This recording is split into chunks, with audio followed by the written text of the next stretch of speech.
Good evening and welcome, and some of you, welcome back. We are the People's Zoom Readers Theater, and we're a very diverse group that focuses on issues that affect our society, our humanity, and our democracy. We use drama as our vehicle to bring us together in a productive and creative way. And we like to share our performances with you, our audience, with the hope that we're calling attention to something worth discussing, something that might benefit from action, perhaps a change in thinking, or even a change in behavior. If nothing else, we hope to provide a kind of venue, a support for people who just want to share their thoughts on critical topics. And so tonight we are focusing on the election, and what could be more critical at this moment than that? So let's begin.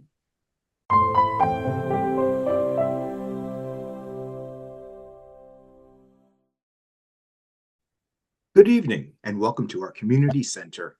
We know you're busy people, so we're grateful for this opportunity to help you make the most informed decision about your most sacred right as a citizen of democracy, your vote. In 2016, 40% of Americans stayed home. Our world may be different today if they had voted. Just about everybody in the know is saying that this November's presidential election is probably the most critical one in contemporary American history. And you can make a difference in the outcome. Are you prepared? Are you voting for the person who will represent your values and interests and leave a positive legacy for future generations? There are lots of important questions, and we hope to help you answer them because your vote counts. The first three words in the Constitution are the most powerful. We the people. They declare that the Constitution derives its power not from a king or a Congress, but from you, the people. Yes, my fellow Americans, you and you and you, each of you has power. The tragedy is that too many people are giving their power away by not really knowing who and what they are voting for. Many citizens are simply not voting. If we really value our country and care about its future, nothing should prevent us from performing our responsibility, voting and voting responsibly. Think about this. Men of color couldn't vote until 1870, when the 15th Amendment gave them the right to vote. Women had to wait longer. It wasn't until 1920 when the 19th Amendment to the Constitution gave women the right to vote. We owe it to all those who fought for our rights and our children and grandchildren that we make informed decisions when we vote. We should know who we are voting for and their views on the issues of the times. We also need to know what roles these people play in our government. Are these candidates who want our vote capable of representing our interests in the most effective ways possible? We frequently hear people complain about a problem and blame leaders in government who have little power to address the problem. With so much misinformation, lies, and distortions in the media and social platforms, it takes a concerted effort to find out the truth, but it's worth the effort. The truth can make all the difference in the outcome of an election. So that you have a reasonable idea of whom to reward with your vote and whom to replace, we are going to review how our government works. We'll cover a few critical issues and the Republican and Democratic responses to these issues. To make this subject as interesting and enjoyable as possible, we have invited a few notable founding fathers and a mother who have come back, well, wherever you think they belong, to help us understand what they created. And you will have the opportunities to answer questions. Are you ready? John Adams, welcome back. Thank you. Glad to be here. I am John Adams, founding father, first vice president of the United States and second president. No applause, please. Did you all have a good July 4th? Did you like the fireworks and parades? Well, If you did, you have me to thank.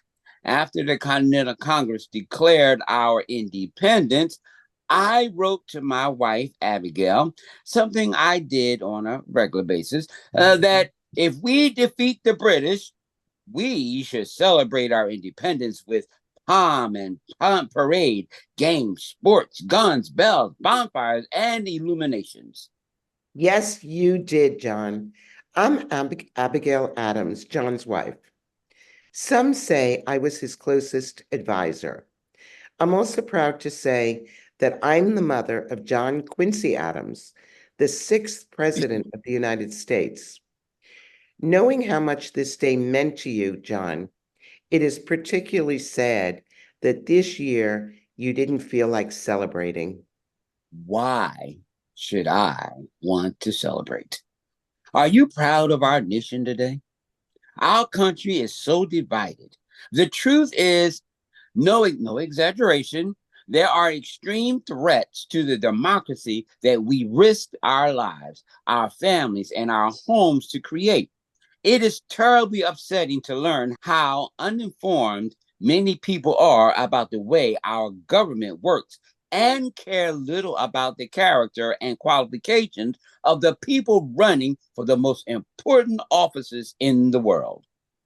Calm down, John. That's why we are here, to help enlighten the people. I am Thomas Jefferson, founding father, planter, diplomat, and third president of the United States.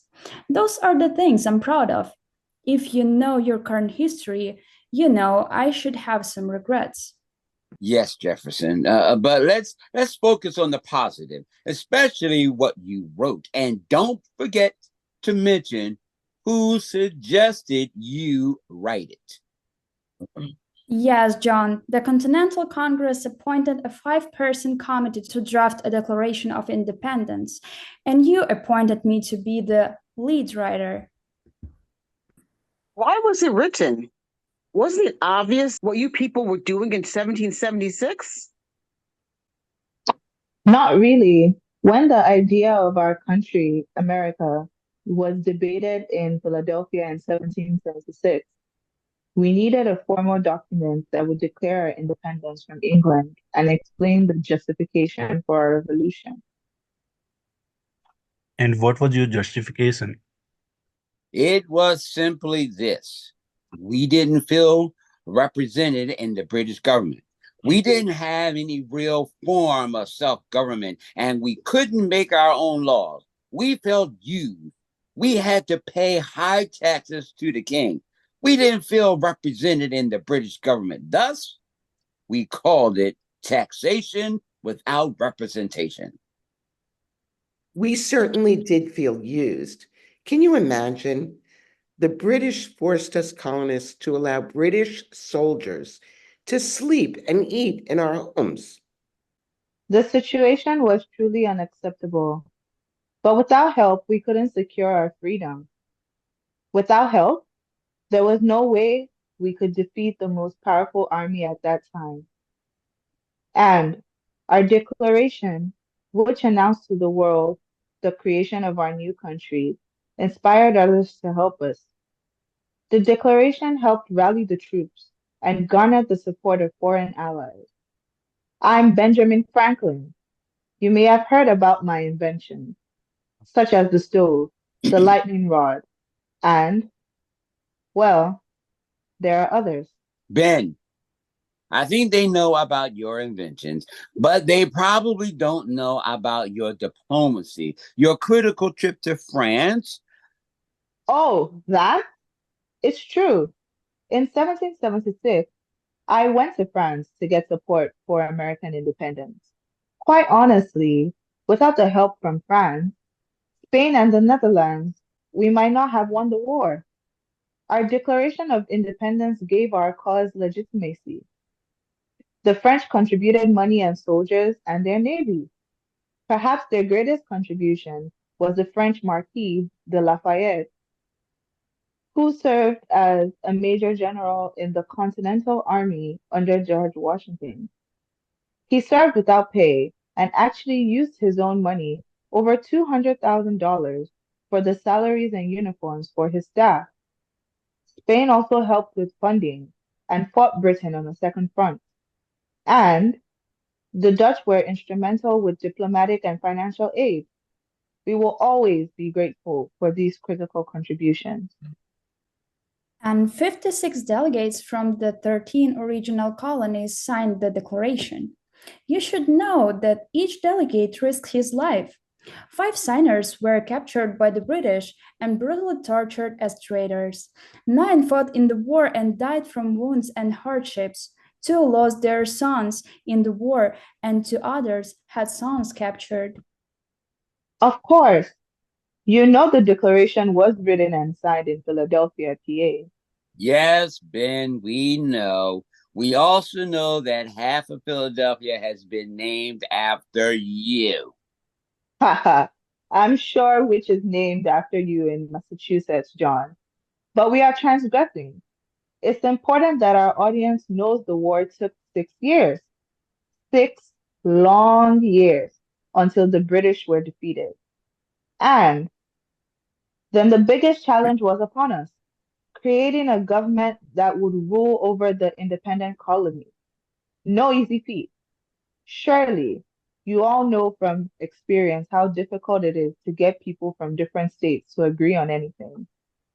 Well, here we were, 13 different colonies independently creating whatever we could under British rule. But we didn't survive a war for nothing. We had to find a way to compromise. We first had the Articles of Confederation, which was a failure, but it represented a milestone in the history of democracies. For the first time, citizens used reason and logic to create a new form of government. It proved that a government of consent should be achieved through peaceful means, and it gave our country its name, the United States of America. Why did the Articles of Confederation fail? Well, the central government was designed to be very weak. It didn't have an executive official or judicial branch. The Congress of the Articles of Confederation only had one chamber, and each state had one vote. This reinforced the power of the states to operate independently from the central government. Even when it wasn't in the nation's best interest, the central government couldn't collect taxes to fund its operation. This wasn't working. Thank you, John. Folks, there are other reasons. Feel free to do some research because we must move on. There's so much to cover in a short space of time. We hope you will be motivated to look up to some things that we just don't have time to get to. So how did you get from the Articles of Confederation to the U.S. Constitution? Good question. We learned from our mistakes. We realized we needed to make the federal government stronger. The new government could now levy taxes. A judicial branch was created. The federal government could require people to join the military. And there is more. Yes, but for me, the beauty of this document is that it can be amended. You, the people, can amend it. You can and should change it to suit the changing times we live in. It's a unique gift that you have inherited. You don't have to fight and put your life and family at risk, as we did, but you have a serious responsibility to maintain this special government. And the only way you can do that is to take your citizenship responsibilities very seriously. Now, to answer the big question, how does it work? Anybody? It's composed of 3 branches of government: legislative, executive, and judicial. Excellent. Do you know why the government was structured this way? Well, it's to ensure that no branch of government is too powerful, right? Each branch has its own powers and responsibilities, which include working with the other branches, something some politicians seem to forget. Yes, Quite true. This system is called checks and balances. The 18th century philosopher Montesquieu coined the term, and I, James Madison, as part of the Virginia Plan, proposed this idea. I would like you to know that James Madison, the fourth President of the United States, is called the father of the Constitution. Thank you for that, Jefferson. Well, it wouldn't hurt that these good people should know about our friendship too, which began in 1776. I was certainly drawn to your intellect and passion for religious freedom. I have a question. I understand that in order for the government to work, the states had to give up some of their powers to the federal government. How were the states convinced? It became obvious that the Constitution had to divide power between national and state governments as a way to create one nation and with independent states. This was done to protect citizens' rights and liberties from an all-powerful central government like past monarchies. It was a huge compromise, but it had to be done. They had to give up some of their power. So what powers are given to the states? Here is a list of the powers of state governments. Establish local governments. Issue licenses for marriage, driving, hunting, and professions. Regulate commerce within the state. Conduct elections. Support the public health of the citizens. Set laws for legal drinking and smoking ages. Create state constitutions. Regulate schools. Create and maintain infrastructure. Any questions? No. Well then, okay. Let's focus on the federal government, the three branches, and the separation of power. This diagram you see illustrates the responsibilities of each of the three branches of government: executive, legislative, and judicial, and how they limit the power of the others. Let's go through these. As George Washington, the first President of the United States, it is my pleasure to tell you about the powers of the executive branch, which consists of the President, who is Commander-in-Chief of the United States Armed Forces, and the Vice President, who supports the President.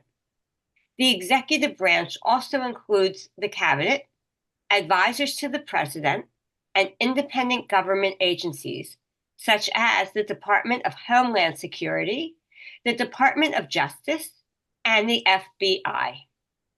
I understand that many people think the president has unlimited powers, right? Well, we don't.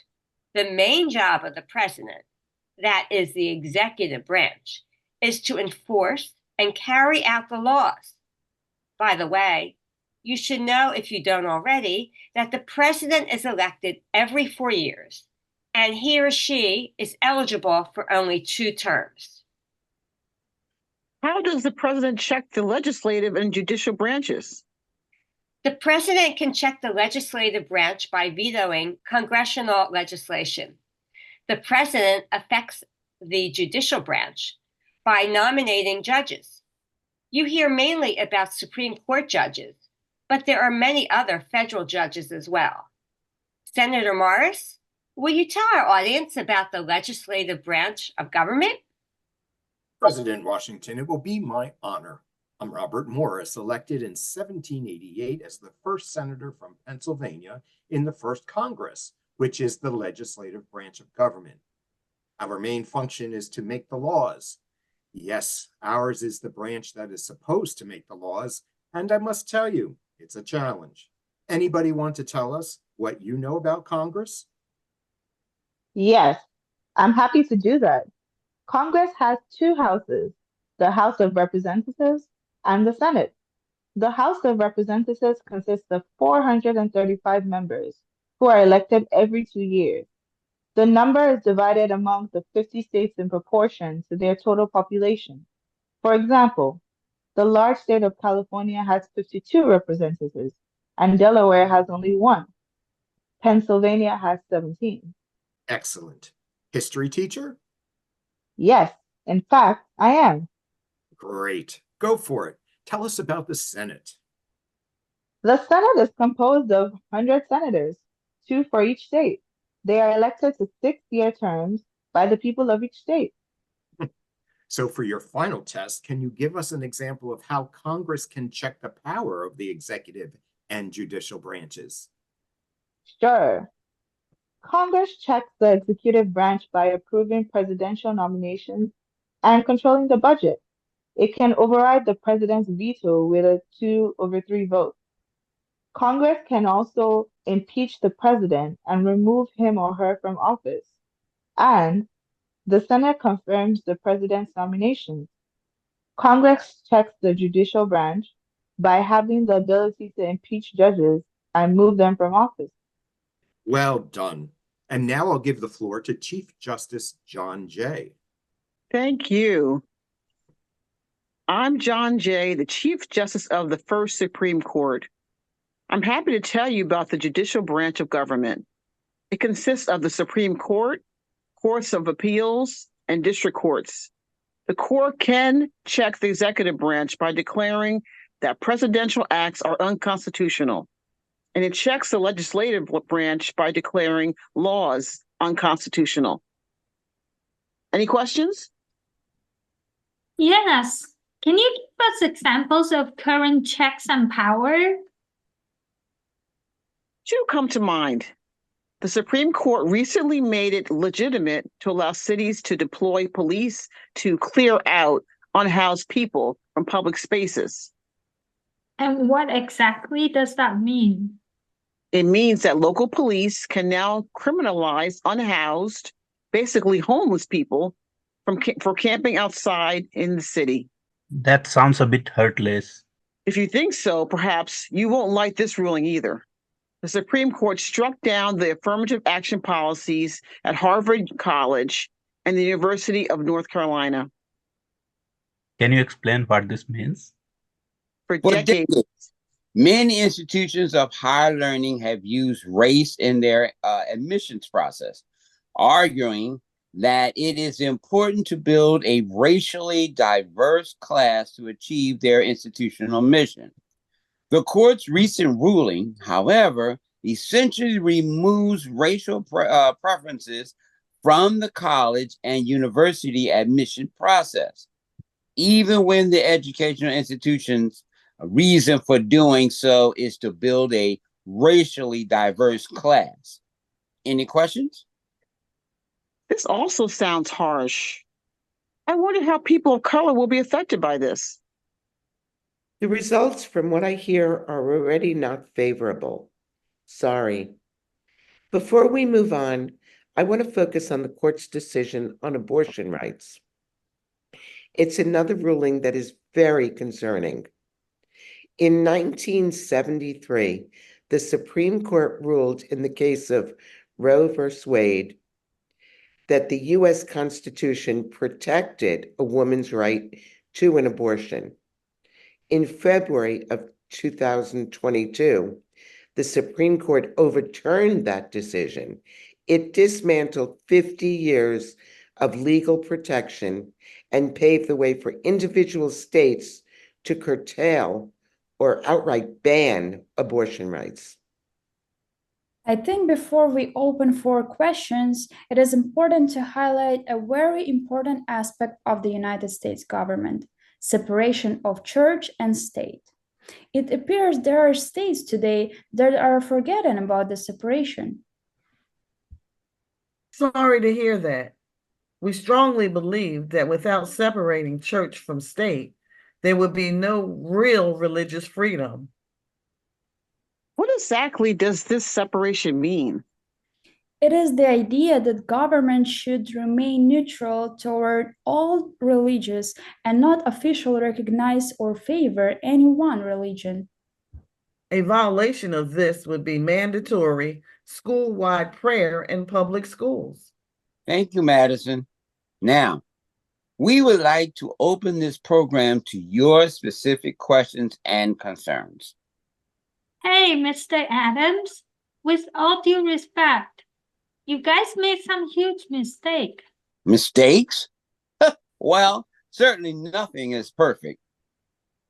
Maybe not, but your vague Second Amendment has been the cause of an unbelievable number of deaths, unnecessary deaths, many more than those in other developed countries, including the country we revolted from, England. Well, it's so easy to find scapegoats. We essentially are dead, so it's easy to blame us. But one has to remember when we wrote the Constitution, we lived in different times. Everybody had to protect themselves. There was nothing like what you have today, what you call police. We also were explicit about the amendment's intent. Remember, in 1787, the days of your founding fathers, the people were fearful of anybody in power. Citizens, with good reason, needed to protect themselves from wayward soldiers. Thus, I, James Madison, introduced the Second Amendment to placate various fears regarding the military and the balance of power between the federal and state governments. That's true. The Second Amendment was written to protect Americans' right to establish militias to defend themselves. Consequently, despite what anybody says, gun control measures do not violate the US Constitution. We are astonished to learn that there are over 393 million civilian-owned firearms in the United States today. What we wrote made sense in 1787, after winning a war against a country that tried to curtail our freedom. You are living in a totally different world. What is your excuse for everybody owning guns and using them? Why are citizens allowed to own military-style weapons? Who is the enemy? Who are you all fighting? You need to create new laws that make sense in your time. We hear that today death from guns is the leading cause of children and teens death in America. That is shameful. I have a different beef. Beef? Is food being served here? No, we aren't talking about food. It's a term that means gripe, criticism, complaint. Oh, okay. All right. Well, what is yours, madam or sir? Jefferson, let me give you the honor of responding to this member of audience. Sure. What's your complaint, madam? It's about the Supreme Court. I was under the impression that your goal was to limit power. You and your founding fathers played a dirty trick on us. You not only gave the president the right to choose Supreme Court justice, people who would continue the policies of the president who chose this justice for decades. This is unfair. You gave them a life term. Nobody in our democracy should be given such power. There should be term limits. We are all now suffering from this terrible mistake. Well, then do something about this. Create term limits. You can do this. Given the late hour, I'm afraid we only have time for one or two more questions, or gripes, as you might like to call it. I understand the functions of the three branches of government and how the system checks and balances was supposed to ensure that the government works for the benefits of the people. Yes, so what is the problem? So little is getting done. Too often it's gridlock. We spend a lot of money on electing our leaders and paying their salaries, and little seems to be accomplished in the name of helping their constituents. Mr. Franklin, you have suggested that we change things we don't like, but given the power plays in Congress and the stacked Supreme Court that we have today, it seems impossible. I have to agree. Surely you have heard about the bipartisan bill that could have ameliorated the immigration problem.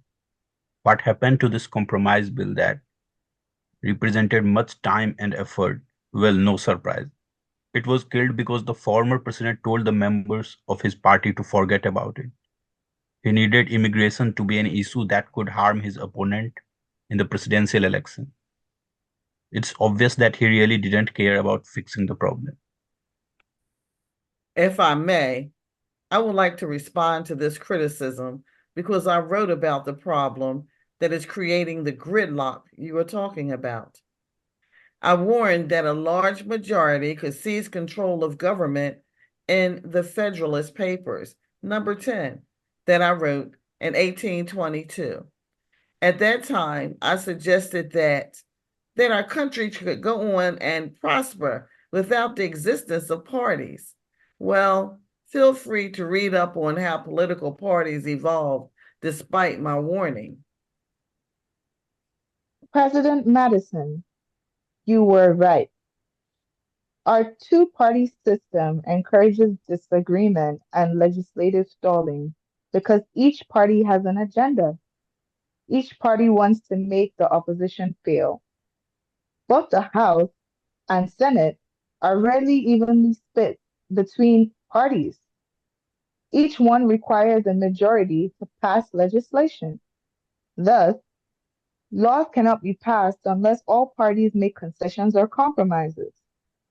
Since neither party wants to change their stance, the process stalls, and the system becomes even more backed up with bills waiting to be addressed or voted on. Well, I guess that's my answer. President Madison, with all due respect, I have a gripe too.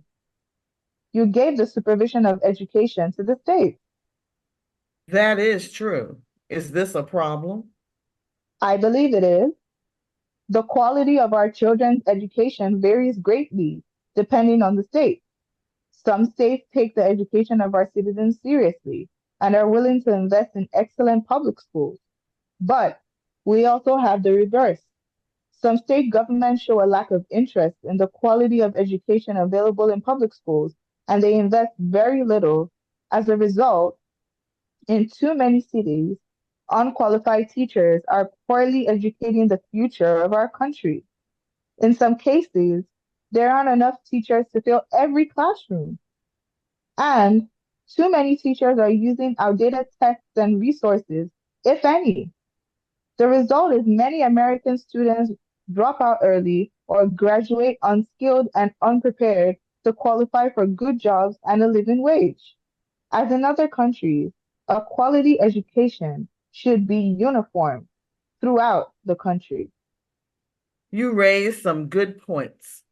I recommend that you make this an election issue. Good idea. Before we conclude with our overview of the United States government and its flaws, there is something that we have yet to explain, something extremely pertinent to the next election. It's the Electoral College. Thank you for bringing this up. Yes, it's a very relevant topic and probably a mystery to most people. I'll bet there are those who think the Electoral College has something to do with people being elected in a college. Haha, I guess that's possible, but it is not. The Electoral College refers to a group of colleagues who are formed every 4 years during the presidential election for the sole purpose of voting for the president and vice president. The process is described in Article 2 of the U.S. Constitution. We created this system as a compromise between the popular vote directly among citizens and the congressional vote. The Electoral College consists of 538 electors. A majority of 270 electoral votes is required to elect the president. Each state is assigned several electoral votes equal to the number of senators and representatives it has. Each state has 2 senators, but the number of representatives each state has depends on its population. So, the more people a state has, the more electoral votes it has. The candidate who gets the majority of votes for that state, the popular vote, gets all of the electors for that state. In most states, the winner of the statewide tally gets all the electoral votes. Maine and Alaska have a different approach. In any case, the candidate who gets 270 electoral votes or more wins. Mr. Adams, did I not explain this clearly? Perhaps. I just thought it's such a confusing process. Our audience might benefit from a little repetition. Sorry, who am I to question the words of the author of the Declaration? Okay, John, you're forgiven. Do I have any questions? Actually, I do. Why are we using such a complicated system? Well, we have to remember the Electoral College was written into our Constitution in 1787 when it was difficult for average citizens to be informed about the candidates who were running. This system gave elected officials a much bigger role in choosing the president. Even though things are very different today, it would take a constitutional amendment to change this system. Good luck with that. I personally think you gentlemen have done a good job. Now it's my turn. Please raise your hand if you have an issue that people are concerned about today. We have invited representatives of the Republican and Democratic parties who will try to present the positions of their major parties and their candidates, former President Donald Trump and Vice President Kamala Harris. Immigration. It's out of control. What do you plan to do about it? Thank you for inviting me. As a representative of the Republican Party, I can tell that you are so right. As our presidential candidate, Mr. Trump states, this is an invasion of our country, an invasion like probably no other country has ever seen before. The immigrants who have come into the United States these past few years are poisoning America, and I promise to send them all away. I'm glad to be here to inform you of the Democratic candidate's position, Kamala Harris. She says, quote, "We can fight about fixing the border, or we can fix it. I'm ready to fix it. I support allowing many of them to stay, but also making it harder for more to come in. We have a bipartisan plan that would have granted the president sweeping powers to shut down the border on days when crossing exceeded a certain threshold, toughen criteria for asylum claims, and fund more border agents and deportation flights. I deeply regret that Congress stopped this plan from going through for political purposes. What does this tell you about how important this problem is to my opponent and his party? If we want to fix a problem, we should work together." End of quote. She promised that if she is elected, she will make sure this legislation becomes a law. And when, on September 27th, Kamala Harris visited the southern border and viewed a port of entry between Mexico and the state of Arizona, she reminded us that as a former attorney general, she took on international gangs and criminals and criminal organizations who traffic drugs, guns, and human beings. She has supported tough action to secure the border against illegal immigration, while also backing a pathway to citizenship for some undocumented immigrants who came to the U.S. as children. And she called for more punitive measures for people crossing the border illegally, while at the same time, she would like to see a pathway to citizenship for some undocumented immigrants who came to the U.S. as children. Thank you. What about guns? How can we limit the senseless deaths of our citizens from guns, especially our children? We in the Republican Party don't think this is a gun problem. This is a mental health problem. This is a social problem. This is a cultural problem. This is a spiritual problem. If we have more gun laws, we are stepping on American rights. In any case, it's mental health issues that are to blame for gun violence. Teachers should carry guns to prevent school shootings. We Democrats think there's no excuse for this carnage. We have to ban assault weapons. We want to ban the powerful kinds of guns that have been used in school shootings. We need stronger gun laws, including mandatory background checks. Thank you. What about climate change, clean energy? Something must be done before it's too late. That's correct. Our party believes we should use gasoline a lot because we have more gasoline than any other country anywhere in the world. Candidate Trump has called global warming a hoax.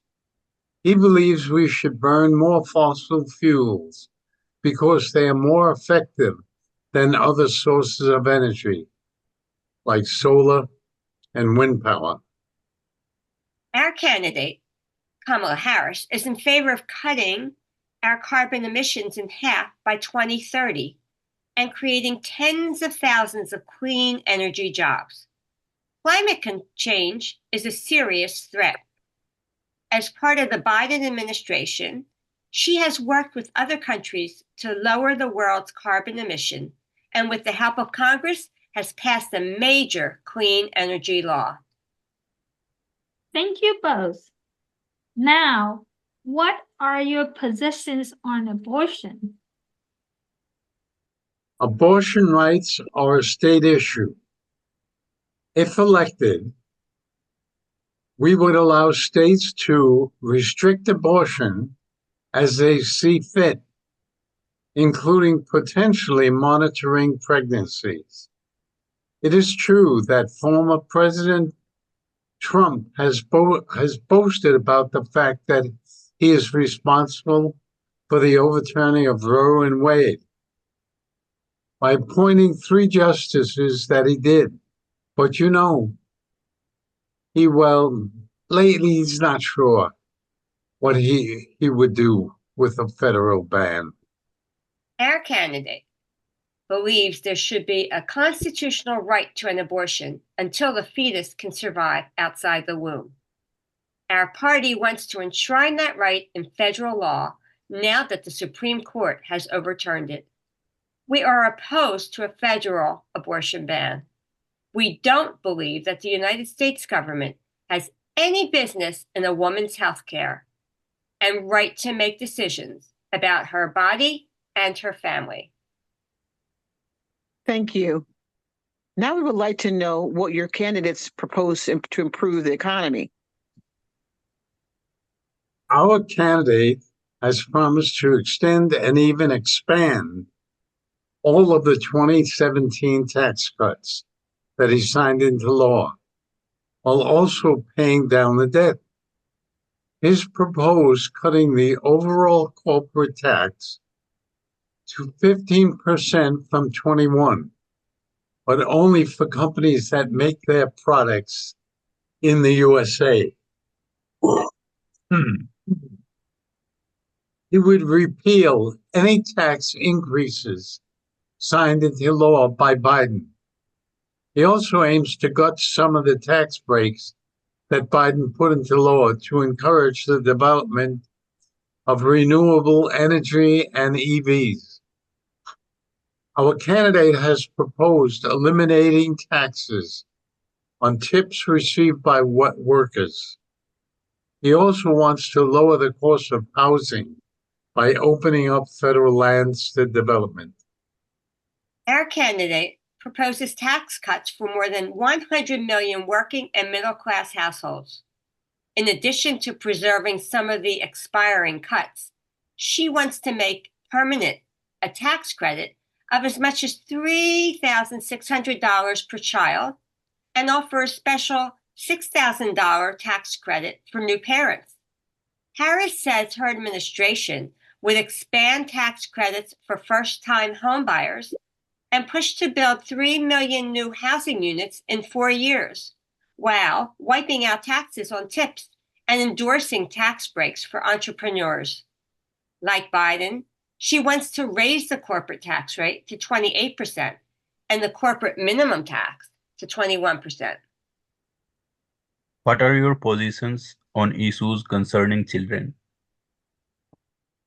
Senate Republicans blocked a bipartisan bill to expand the child tax credit and provide some tax breaks for businesses. Perhaps this was unpopular, but we felt the bill did not impose strict enough work requirements for CTC, Communities That Care, recipients. Our candidate thought a vote for this bill was important because it would have provided the most financial help to multi-child households. Eligible families could have seen an average tax cut of $680 for 2023 taxes, based on estimates from the Urban Brookings Tax Policy Center. It's a shame it was blocked. What are their plans to improve education in the United States? Our candidate would shut down the Department of Education and send education-related decision-making to the states. Former President Trump promotes allowing prayer in public schools. He wants to adopt merit-based pay for teachers, and he believes parents should directly elect school principals. He would promote the nuclear family, including the roles of mothers and fathers and the things that make men and women different and unique. He also believes in universal school choice, expanding parental rights over education, ending teacher tenure, and prohibiting transgender girls from playing girls' sports. Our candidate would push for universal pre-kindergarten and expanded career and technical education.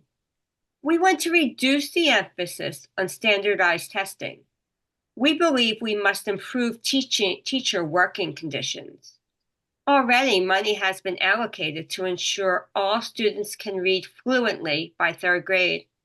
Officials said states like Ohio and Montana will use the funding to expand teacher training and strengthen literacy programs, particularly in underserved communities that have been historically left behind. What are your candidates' policies regarding healthcare? Well, we believe private healthcare companies can provide healthcare services more efficiently than the government-run programs. We oppose Obamacare provision that requires individuals to buy healthcare insurance or pay a fine. And we oppose the provision to cover contraceptives. We support universal health care and strongly support government involvement in health care, including Medicare and Medicaid. We certainly support Obamacare. A lot of people in America and elsewhere are concerned about the health of our nation and its future. How do your candidates feel about the current state of our country and the way things are going? Well, former President Trump feels that, quote, "We are a nation in decline. We are a failing nation. The United States is being destroyed by political rivals," unquote. And he believes he is the only one who can save our country. Our candidate, Kamala Harris, has never been more optimistic about Americans than she is today. She's hopeful. She believes young people give her hope. She sees a place where every person has the opportunity not just to get by, but to get ahead. A future where no child has to grow up in poverty, where every senior can retire with dignity, and where every worker has the freedom to join a union. What are your candidates' position on the two current wars? Our candidate, President Trump, said that he would end the wars quickly. Kamala Harris has said the U.S. will stand by Ukraine and continue to support Israel's ability to defend itself while calling for a ceasefire and an end to the suffering of the Palestinian people. Each party seems to think that the other party is a threat to our democracy. What would you like to say about this? Well, the former president feels the last election was stolen, and he did what he could to preserve our democracy. Kamala Harris believes, quote, this election is a fight to preserve American democracy, end of quote. We have condemned Mr. Trump's efforts to overturn the 2020 election, and we have pursued legislation to expand voting access, and we are doing what we can to counter restrictions in Republican-led states. Thank you, representatives from both parties. We really appreciate you being here, and we thank the members of the audience for your timely questions. We hope we have given each of you information that can help you better understand the responsibilities of the people we are voting for and their positions on crucial issues. And now we would like to share the People Zoom Readers Theater Choice and Our Reasoning. Given that the mission of the People's Zoom Readers Theater is to fight prejudice, hate, and injustice, we are on the side of the candidate who wants to unite our country and is committed to helping all Americans, not just the ones who are voting for them, not just the ones who fit a certain profile, but all Americans. We support the party and its candidates that believe the importance of honesty, integrity, kindness, compassion, and respect for all people, and equal justice for every citizen, regardless of socioeconomic status, profession, or anything else. We support the candidates on your ballot who want to lift up the working class, the middle class, with concrete policies, not hollow promises. We support candidates who are committed to working in a bipartisan fashion on policies that can actually reduce the immigration crisis and provide education, housing, and opportunities that will genuinely make a difference.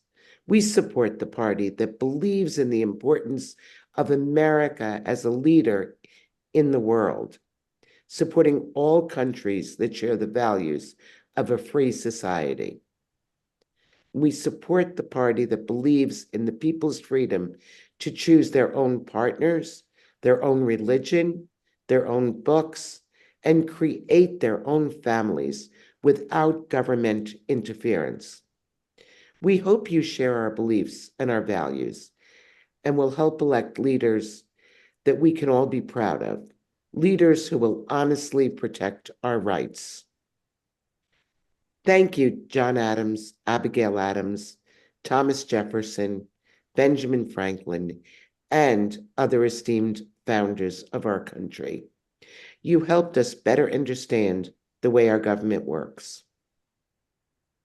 A special thank you to all who are here tonight.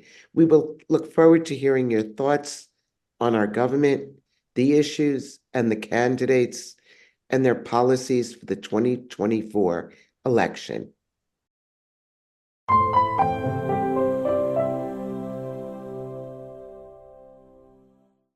Thank you all for coming, and now it's your turn. Anybody would like to share your point of view or what you heard or contradict what you heard? Anything is welcome. Benjamin Franklin summed it up and gave us our challenge. When asked what kind of government we have, he answered, a republic if you can keep it. And this is the challenge that we face. And any of us who plan to just vote have not met that challenge because we had to do more this time around in the face of the challenge that we have. How true. Yeah. I think all the actors did a wonderful job. Alexis, what you wrote was superb. It brought back my whole high school education. And I think you presented both sides right on the nail. I mean, I won't go any further than that because I guess we all know who we back, but Yeah, you well, thank you. really presented every drop of it very clearly. This Well, was coming an from you, excellent teaching. that's a compliment. I want you to know that Susan Friedman, who just spoke, was both of my sons' 6th grade teacher. This woman could teach math and history and English like nobody else I know. So coming from you to say that is fabulous. Thank you. Thank you. Alexis, you passed the test. That's good. Yeah, but Mike Weiss, Mike is the one who used to work at the National Constitution Center. Was anything I was off base here? Anything No, I think it was an excellent lesson in civics. Yes. And, you know, one that's sorely needed because civics has almost disappeared from our schools. Now, you know, when I was going to school, we had a whole year of civics, and now it's really just a couple of weeks in social studies. And you know, I think what you've done here is really compressed the critical aspects of our government into a presentation where you know, people who really are not familiar with government or who needed a review of it got it in a very, very effective and efficient manner. And I want to congratulate everybody who participated in the presentation. Did a super job. Yes. That's great. Thank you. Thank you. I don't want to thank my Mike for taking the position that he totally disagrees with. Totally disagrees with. He was choking on every word. I knew he was. But Alexis, you could also share that while we were rehearsing, we had many conversations and questions about things not making sense, laws not being followed. And just today, again, I think it's Louisiana's trying to institute having the 10 Commandments in all the classrooms, you know, whereas not so long ago, they were taking them down from the courthouses here in the area. So, but we had some interesting conversations. I just want to say hi, Susan, also. Hi. You know what I find interesting, what I did not include when we were talking about the economy, and I tried to, the newspapers I have at home are like up to here, because I tried to be as current as possible, but I didn't include the tariff. So it means that since this was written in the summer, that became a huge issue now with the tariffs. And I kept listening for myself, what did I, and I didn't. And apparently now that's become a much bigger issue that had I been writing it now, I would have included, because, you know, Paul Krugman, my guru from the New York Times, says, you know, the tariff business is crazy. Well, even the Wall Street Journal is saying that would only increase our inflation and our debt, et cetera.